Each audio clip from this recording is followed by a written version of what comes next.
মহানায়ক উত্তম কুমারের জন্মশতবর্ষে কলকাতায় যেন ফিরে এলো বাংলা সিনেমার সোনালী সময়। আইসিসিআর এ শুরু হয়েছে উত্তম দা মহানায়ক বিশেষ প্রদর্শনী। এক ছাদের নিচে 100-র বেশি ছবির পোস্টার, বিরল booklet, record, magazine, film still থেকে গানের বই।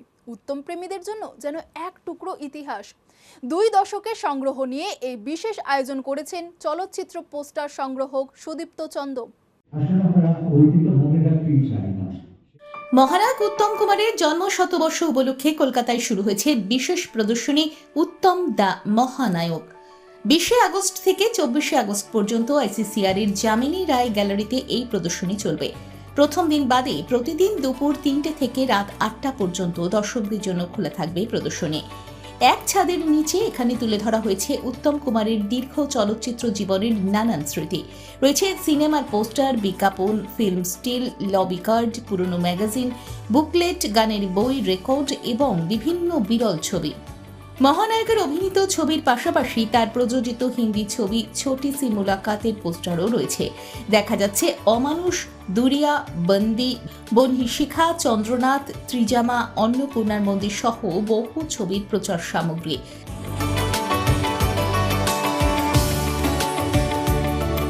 প্রদর্শনীর অন্যতম আকর্ষণ প্রায় 100-রও বেশি পুরনো পোস্টার ও প্রায় 100 বিরল বুকলেট। রয়েছে উত্তম কুমারের নিজের গাওয়া গানের রেকর্ড এবং তার অভিনীত বিভিন্ন ছবির রেকর্ডও। এই বিশেষ সংগ্রহের মূল উদ্যোক্তা চলচ্চিত্র পোস্টার সংগ্রাহক সুদীপ্ত চন্দ। চলতি বছর তার সংগ্রাহক জীবনের 20 বছর পূর্ণ হয়েছে। ছাত্র জীবন থেকেই চলচ্চিত্রের পোস্টারের প্রতি তার আগ্রহ তৈরি হয়। গত 2 দশকে উত্তম কুমার ছাড়াও সুচিত্রা সেন, সৌমিত্র চট্টোপাধ্যায়, কিশোর কুমার, আর.ডি. বর্মন সহ বাংলা ও ভারতীয় চলচ্চিত্রের বহু শিল্পীকে নিয়ে প্রদর্শনীর আয়োজন করেছেন তিনি।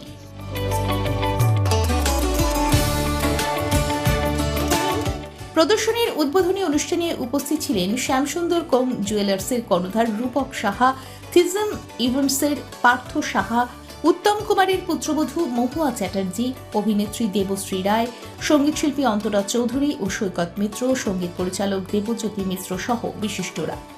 ছোটবেলা থেকে এত শো করেছি, এত সান্নিধ্য পেয়েছি, এটা তো হবারই কথা, স্বাভাবিক। এবং ভালোবাসাটা পেয়েছেন, পারিবারিক ভালোবাসা, এটাই মনে হয় একদম সম্পদের মতো, একেবারে সম্পদের মতো। এবং আমার মনে হয় মানে আমাকে ঈশ্বর বোধহয় কৃপা করেছে, আশীর্বাদ করেছে যে ওনার মতো মানুষের সান্নিধ্য পেয়েছে। আফসোসের কথা বলবেন? আফসোস তো আছেই, মানে শেষ দিন অবধি থাকবে, ওনার সঙ্গে কাজ করতে পারলাম না।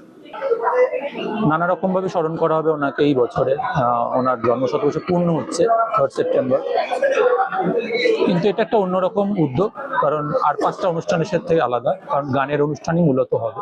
এই ধরনের সংগ্রহ শুধু স্মৃতি ধরে রাখে না, নতুন প্রজন্মকেও বাংলা চলচ্চিত্রের ইতিহাসের সঙ্গে পরিচয় করে দেয়। দেখুন এই সময়ের তথ্য ও চিত্র প্রতিদিন রাত 9টায় ও সকাল 8টায় শুধুমাত্র চ্যানেল 1-এ।